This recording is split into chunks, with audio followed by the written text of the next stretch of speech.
네, 여러분. 두 번째 시간 시작하도록 하겠습니다. 네, 바로 이어서 우편사업의 보호 규정 두 번째부터 더 이어서 한번 가볼게요. 자, 우편물 운송 요구권이라는 게 있습니다. 철도, 궤도, 자동차, 선박, 항공기 등의 경영자에게 운송을 요구할 수 있다. 이 경우 당연히 정당한 보상은 필요하겠죠. 자, 우리 국가가 한다고 해서 국가가 깡패는 아니잖아요, 여러분. 그쵸? 정당한 보상을 해야 되는 겁니다. 정당한 보상을 해야 되는 거고, 자, 이런 경우 특별한 사유가 없이 필기해주세요. 그 옆에다가 특별한 사유 없이 거부할 수 없습니다. 이런 요구를 받은 사람은, 자, 특별한 사유 없이 거부할 수 없다. 하지만 정당한 보상은 필요하고요. 자, 이런 사업자들에게, 철도나 궤도 자동차 경영자들에게, 자, 그래야 우편이 이제 우편물이 정상적으로 운송이 될 수 있겠죠. 이런 권리를 갖고 있어야. 자, 그 다음에 세 번째 보호 규정이 뭐가 있냐 보겠습니다. 세 번째 보호 규정 보도록 하겠습니다. 자, 운송원 등의 조력 청구권이라는 게 있는데, 조력 청구권. 조력이라는 말이 뭐예요? 조력. 자, 도와준다 이런 뜻이에요. 도와준다. 근데 그 도와줌을 청구하는 거니까, 자, 우리 좀 쉬운 말로 바꾸면 도와달라 말할 수 있다 라는 뜻이죠. 도와달라 말할 수 있다. 자, 운송원 등의 조력 청구권. 그다음 우편 업무 수행 중에서 사고를 당했을 때 주위에 조력을 청구할 수 있고, 이 경우 또한 적절한 보수를 좀 지급해야 되겠죠. 자, 그렇습니다. 만약에 이제 뭐 사고가 나면, 일단 사고가 났다 하더라도 우편물은 제때에 도착을 해야 되는 거잖아요. 진짜 급한 정보일 수 있으니까. 그래서 일단 조력을 좀 도움을 받아서 우편물은 정당하게 배달될 수 있도록 하게 하는 권리입니다. 조력 청구권, 주위에 조력을 청구할 수 있다. 물론 여기도 적절한 보수가 지급돼야 되겠죠. 그 다음에 네 번째 보겠습니다. 운송원 등의 통행권. 자, 이건 뭘 얘기하는 거냐면요. 자, 우편운송원, 우편집배원, 우편물의 운송 중 항공기, 차량, 선박 등은 도로의 장애로 통행이 곤란할 경우에 담장이나 울타리가 없는 택지, 전답, 그 밖의 장소를 통행할 수 있다. 이때, 자, 뭘 보상해야 돼요? 손실을 해야 한다. 적당한 손실 보상이 있어야 된다. 뭐 이런 얘기입니다. 자, 예를 들어서 제가 여기에다가 요 집에 이제 우편물을 해야 되는데 여기가 지금 공사 중이에요. 공사 중이야. 그리고 여기에 밭이 있고, 여기가 밭이 있고, 예를 들어서 여기에 밭이 있고, 여기 가는 길이 요 길 하나인데 여기 공사하고 있어. 그래서 못 가요. 오토바이가 못 가면은, 자, 요 밭을 지나서라도 가야 되겠죠. 그럼 왜 남의 밭에 함부로 들어오세요? 이렇게 하면 안 된다는 거예요. 통행권이 있기 때문에. 자, 도로의 장애로 통행이 어려울 때 택지나 전답 등을 통행할 수 있다. 당신이 뭔데 내 땅을 지나가시오 이렇게 따지면 안 된다는 겁니다. 그가 우편 사업을 담당하고 있을 때는 말이죠. 예. 자, 그렇지만 뭐 하다가 뭐 밭을 좀 밟았어요. 그래서 농작물이 피해를 줬어요. 그러면 손실보상은 당연히 해줘야겠죠. 손실보상은 해줘야 되지만 통행할 수 있는 권리는 존재한다라는 얘기입니다. 자, 그 다음에 다섯 번째 보도록 할게요. 다섯 번째, 운송원 등의 통행료 면제입니다. 자, 운송원이 항상 돈을 갖고 다닐 수 있는 것도 아니고 하다 보니까 통행료가 필요한 경우에는 통행료를 면제받고 있어요. 이건 나중에 근데 또 마찬가지로 정당한 보상을 해야 되겠죠. 면제받을 수 있다라는 얘기지. 그런 권리가 있다라는 얘기지. 항상 그 뭐 마음대로 운영할 수 있다라는 건 아닙니다. 자, 운송원 등은 여러분 도선장이 뭐예요? 배가 출발하는 곳이죠. 그래서 뭐 나루터 같은 개념이에요. 순우리말로 얘기하면. 자, 운송원 등은 도선장, 운하, 도로, 교량은 다리 얘기하는 거고요. 기타의 장소에서 통행요금을 지급하지 아니하고 통행할 수 있다. 이 경우 청구권자의 청구에 따라 정당한 보상은 필요하다. 이렇게 보시면 되겠고요.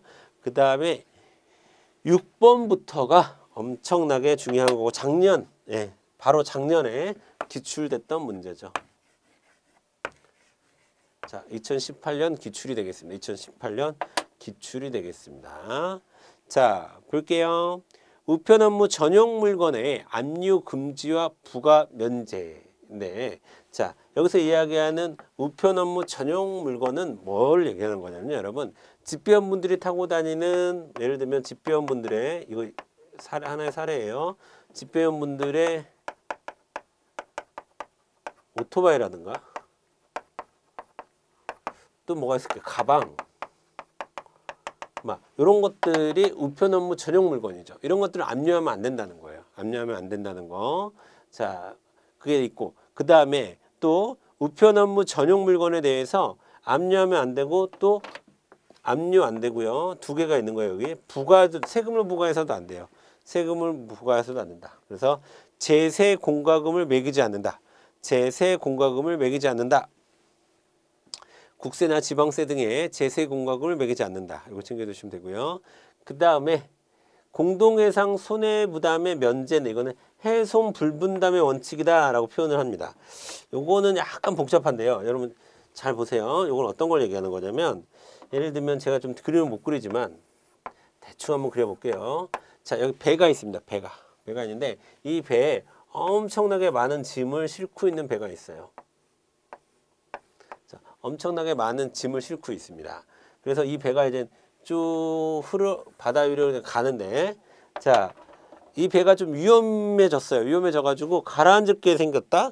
뭐 그러면은, 자, 여기 있는 짐들을 버려야 되거든요. 이 짐들을 버려야 돼요. 그러면, 자, 일단 여기에서 요게 요 네 번째 게 우편물이라고 보세요. 여기서 우편물이 여기 실려 있습니다. 그러면 어떤 원칙이 있냐면, 만약에 사정상 여기 이렇게 버려졌어요. 요게 여기 버려졌으면, 자, 요 버려진 요것에 대한 손해분에 대해서는 나머지 네 군데가 사업자가 다 다르다고 봤을 때 이 네 군데가 n분의 1을 해서, 즉 4분의 1을 해서 예를 들어서 얼마로 할까요? 이게 만약에 30만 원이에요. 아니 30억 원 정도 해야지. 그쵸? 30억이에요. 요거 손해본 게. 요거 손해본 게 30억이에요. 그러면 이 배에 실렸던 살기 위해 요거는, 자, 이 네 명이 원래 돈을 내야 되는데 여기서 이 부담을 빠지는 거야. 우편은 거기서 빠지는 거예요. 부담하지 않는다. 불분담. 나눠 갖지 않는다. 해양에서 바다 위에서 입은 손해에 대해서 우편은 부담하지 않는다. 나눠 가지지 않는다라는 얘기입니다. 나눠 가지지 않는다.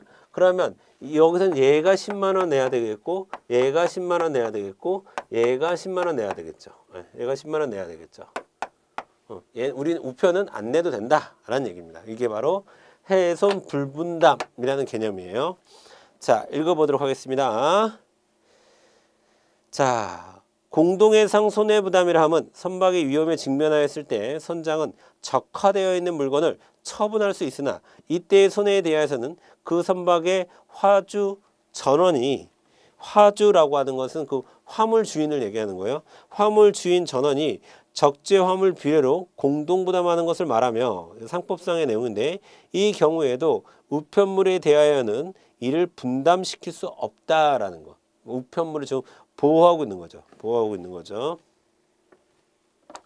자, 여러분은 그 옆에다가 공동해상 손해부담의 면제 그 오른쪽에다가 이렇게 적어주세요. 좀 쉽게. 사고시 살아 남은 것이 우편물일 때, 그럼 우편물은 살아남아야 되는 거고요. 우편물일 때 뭐에서 빠진다? 손해 분담에서 빠진다.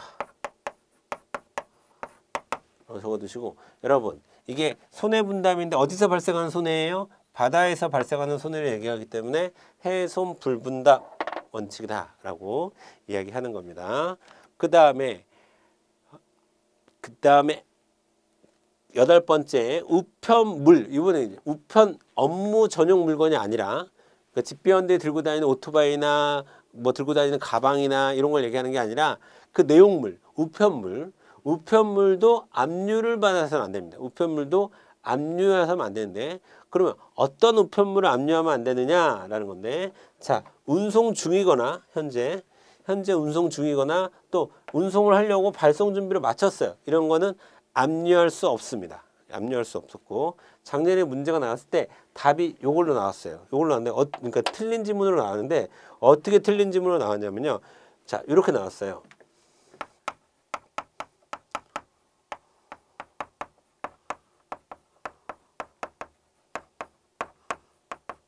이렇게 하면 X가 돼야 되는 거야. 이렇게 하면.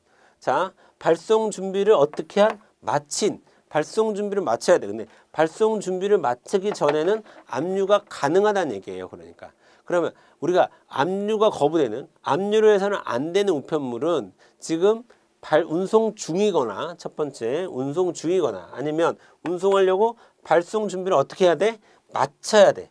마친 우편물이야만 우리는 압류 거부권을 행사할 수 있다. 이렇게 정리를 하셔야 됩니다. 보호규정 여덟 번째. 중요합니다. 지금 세 가지 다 시험 문제 나왔던 거예요. 다 시험 문제 나왔던 거고. 그 다음에 자, 우편물 우선 검역권 보도록 하겠습니다. 우편물 우선 검역권 읽어볼게요. 우편물이 전염병의 유행지에서 발송되거나 유행지를 통과할 때 검역법에 의해서 검역을 최우선을 받았다. 이거는 자, 두 가지 의미가 있는 겁니다. 빨리 우선 검역권이에요. 이것도 여러분 착각하지 말아야 되는 게 우선 검역권이지 뭐는 아니다. 시험에 이렇게 나옵니다. 검역 면제권을 갖는다. 그러면 맞는가 보다 이러면 안 되고, 이거 완전 다른 말이죠. 완전 반대죠. 우선적으로 검역을 받아야 된다는 겁니다. 왜? 우편물은 이렇게 널리 여러 곳으로 퍼지는 그 물건이잖아요. 그렇죠? 퍼지니까 누구누구에게 직접적으로 전달되는 거잖아요. 전달되는데 그것이 만약에 전염병과 함께 전달될 수도 있잖아요. 이렇게 되면 그러니까 검역을 먼저 받아야 되는 거예요. 그 중요하기 때문에. 왜? 전달의 기능이 있어서 중요하기 때문에 그 전염병을 옮길 수도 있기 때문에 우선 받아야 된다라는 의미도 있는 거고, 좀 빨리 우편물이 빨리 배송돼야 되기 때문에 다른 어떤 것보다 검역을 좀 먼저 받게 할 수 있도록 한다라는 겁니다. 초점은 어디예요? 우선이에요. 우선. 검역을 받긴 꼭 받아야 됩니다. 검역 자체가 면제되는 것은 아니다라는 거 보시면 되겠고요.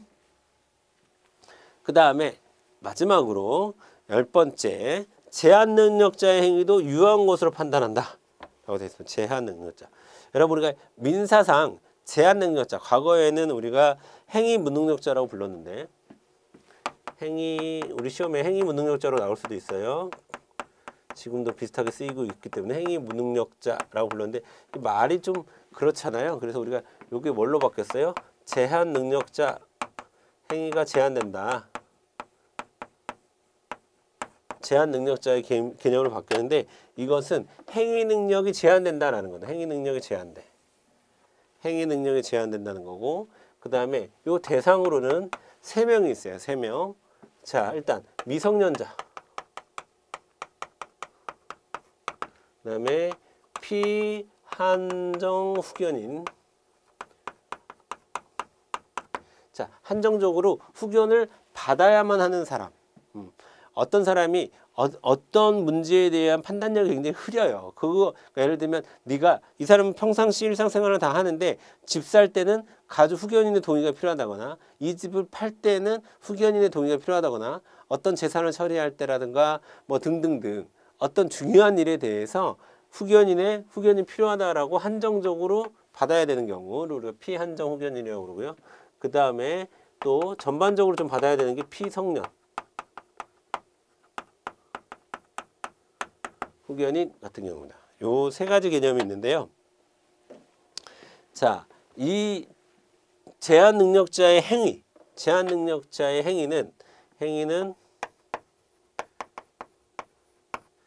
행위 능력이 지금 제한됐기 때문에 이들의 행위는 뭐가 되냐면 취소 사유가 됩니다. 취소 사유. 취소할 수 있어요. 취소할 수 있습니다. 그러니까 이 후견 미성년자 같은 경우에는 친권자인 부모가 그다음 피한정 후견인은 후견인이 이렇게 취소를 할 수 있는데 자, 요게 바로 우편일 때는 취소를 못 한다라고 보는 거예요. 취소를 못 한다. 자, 여기에다가 지금 또 하나의 개념이 의사무능력자. 의사무능력자 판단 자체가 안 되는 사람. 의사무능력자도 있어요. 의사무능력자, 뭐 만취자이거나 여기 광인이라고 써 있는데 미취광인을 얘기하는 거예요. 미광인. 자, 이런 사람들 만취자 또는 광인 또는 정신병자라고 표현하는데요. 자, 이런 사람들은 의사 자체가 내가 지금 하는 행동이 무슨 의미인지 자체를 모르는 정도 수준이에요. 예. 의사무능 이런 사람들은 자, 의사 능력이 없다라고 우리가 얘기를 하고 행위 능력 부족 없어. 그렇기 때문에 이거는 무효사유입니다. 그런데 지금 10번은 뭘 얘기하는 거냐면요. 뭘 얘기하냐면 그런데 이들의 행위가 뭐일 때는 우편일 때는 우편과 관련할 때는 우편 활동이었을 때는 우편일 경우 유효하다고 봅니다. 유효.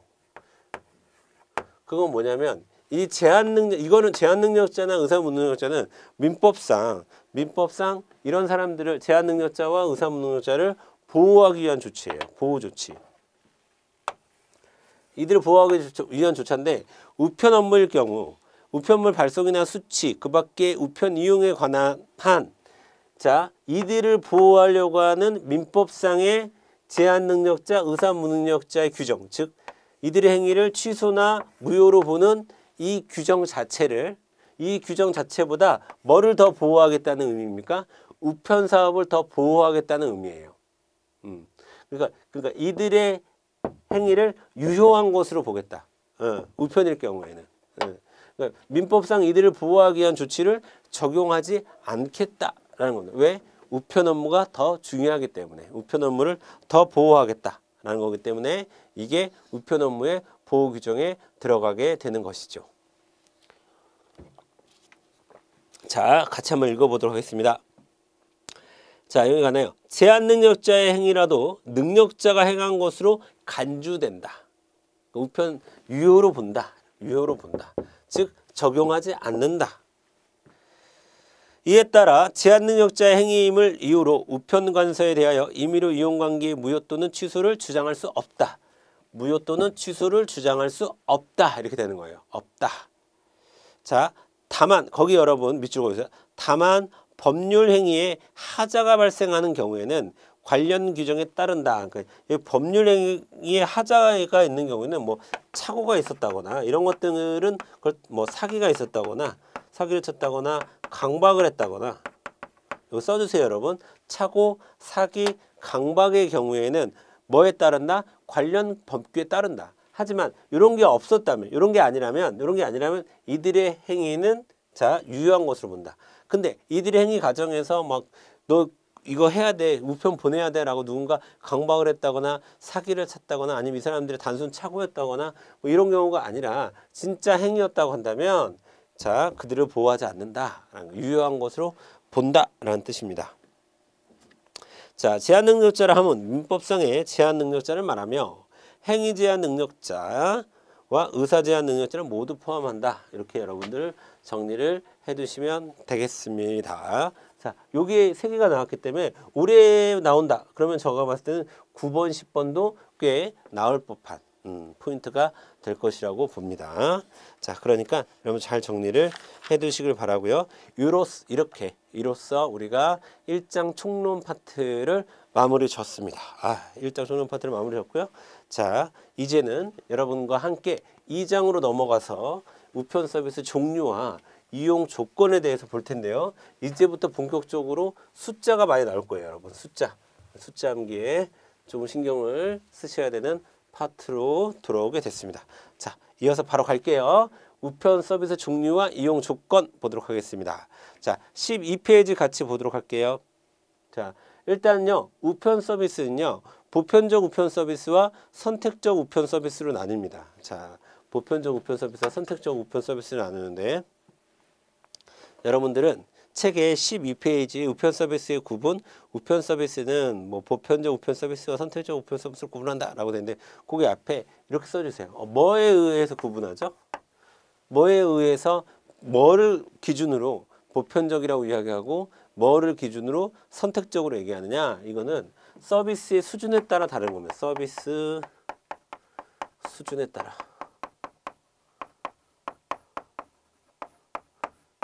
자, 서비스 수준에 따라 다른 거예요. 서비스 수준인데 주로 우리는 주로 이것을 무게를 중심으로 됩니다. 무게. 주로 무게 또는 크기.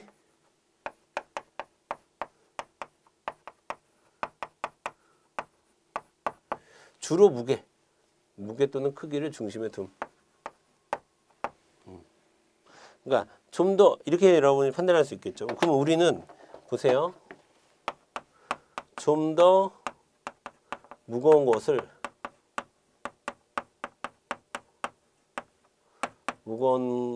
송달한다. 무거운 것을 송달하는 것을 좀 더 무거운 우편물을 송달하는 것, 무거운 우편물을 좀 더 무거운 우편물 송달을 좀 더 무거운 우편물 송달을 좀 더 특별한 서비스라고 이해합니다. 좀 더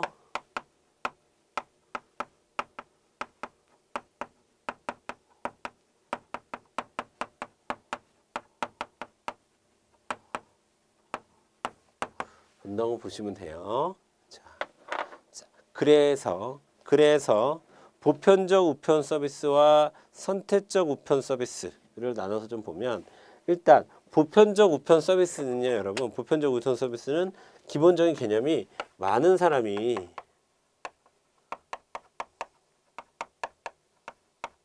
이용할 수 있게 한다는 게 보편적이라는 말이잖아요. 자, 여기에 초점이 맞춰진 겁니다. 많은 사람이 이용할 수 있게 보편적 우편 서비스. 여기 보편적이라는 것의 의미는 많은 사람이 이용할 수 있게 한다는 겁니다. 그렇죠?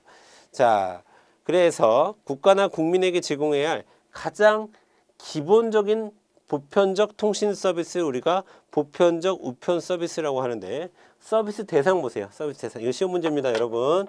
잘 암기를 하셔야 돼요. 서비스 대상은, 자, 통상 우편물이 뭐고 소포 우편물이 뭔지는 바로 이제 여러분들 이제 이어서 공부하실 겁니다.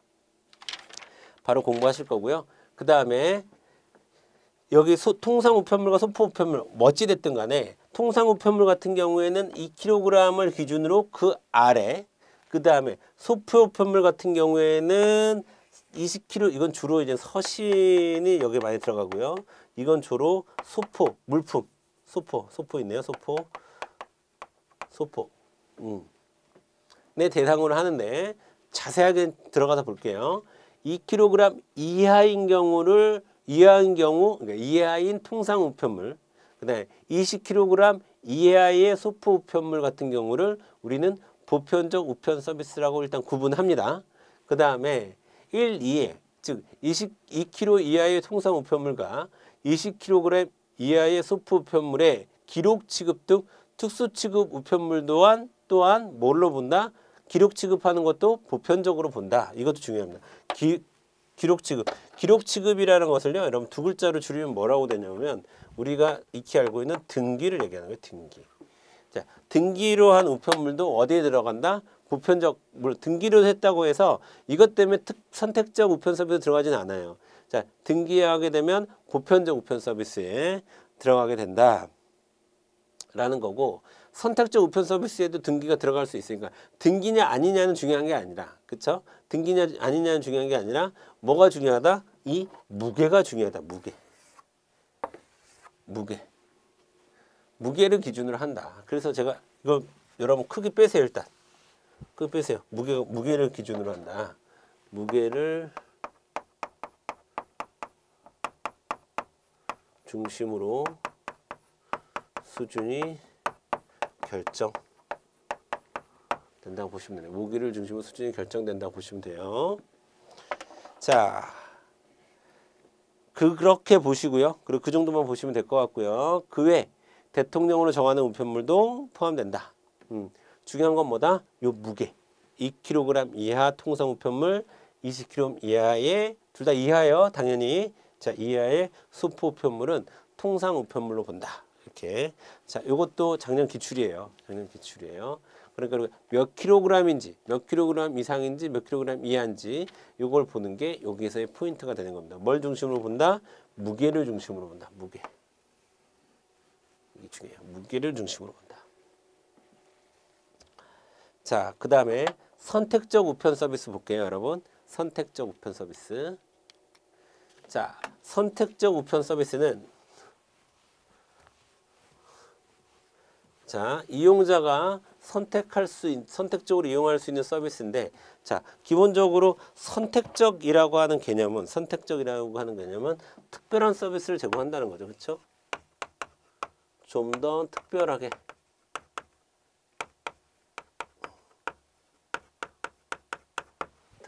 제공하는 서비스를 우리가 선택적 서비스다라고 이야기할 수 있는 거고요. 자, 가 보겠습니다. 보편적 우편 서비스에 부가하거나, 부가한다는 건 추가한다는 의미에 덧붙인다. 부수하여도 마찬가지고 덧붙인다라는 뜻이고요. 제공하는 서비스로 이용자가 선택적으로 이용할 수 있다. 그러니까 이거를 기본적으로 해주는 건 아니고요. 선택적으로 원하면 해주겠다라는 얘기예요. 원하면 해주겠다. 근데 서비스의 대상 보세요. 여기서도 서비스의 대상이 제일 중요하겠죠. 이거는 2kg을 초과하는 통상 우편물. 자, 2kg 초과 이게 중요하고. 그다음에 여기서는 20kg을 초과하는 소포 우편물. 20kg 초과. 그러니까 20kg, 2kg와 20kg은 기준이 되는 거예요. 그렇죠. 자, 2kg, 20kg. 이거는 통상일 때, 이거는 소포일 때 기준점이 된다. 보시고, 그 다음에 2kg 이상, 2kg 이상을 우리가 뭐라고 보는 거예요? 선택으로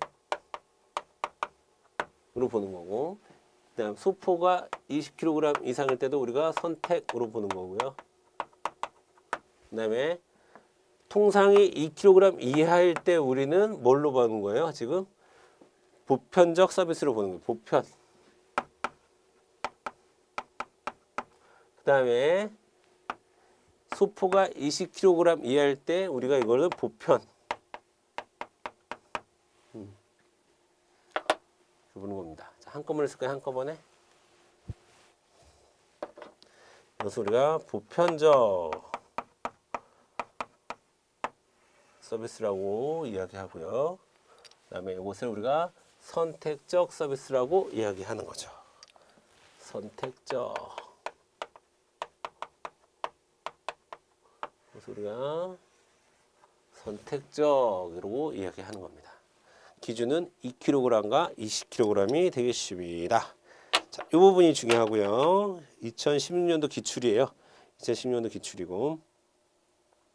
자, 그 다음에 위 1, 2의 기록 취급. 기록 취급은 그러니까 등기를 얘기하는 건 등기. 등기는 뭐도 된다? 여기도 되고 여기도 된다. 보편적도 되고 선택적도 된다. 등기는.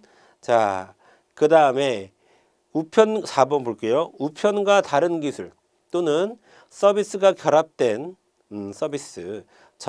여러분 전자우편 아까 제가 얘기했던 이메일 얘기하는 거 아니에요. 그건 전기통신이라고 제가 표현을 했었고, 여기서 얘기하는 전자우편은 전자우편. 자, 전자우편 같은 경우에는 뭘 얘기하는 거냐면 맨 밑에 12페이지 맨 밑에 얘기하는 전자우편은 이 그린 우표라고요. 자, 이 그린 우편이라고 이 그린 우편을 얘기하는 거예요. 전자우편은.